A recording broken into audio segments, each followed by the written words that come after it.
अहो, हे लोकातून आलेलं सरकार नाही आहे.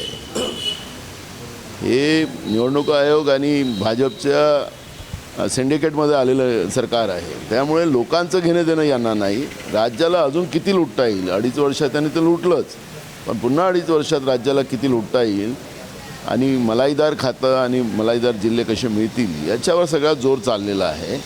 त्यामुळे यांना आम्ही चॅलेंज केलेलं होतं की मार्तनवाडीमध्ये मॉक पोलिंग आपण करा, सरकारच्या नियंत्रणातच करा.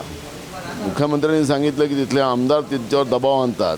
आम्ही सांगितलं की सरकारच्या नियंत्रणात या पद्धतीचं एक मॉक पोलिंग करा, म्हणजे दूध का दूध पाणी का पाणी होईल. पण सरकार हे मशीन आणि निवडणूक आयोगाच्या चक्करमधून निवडून आलेलं असलेलं सरकार आहे. त्यामुळे यांना लोकांचं घेणे देणं नाही.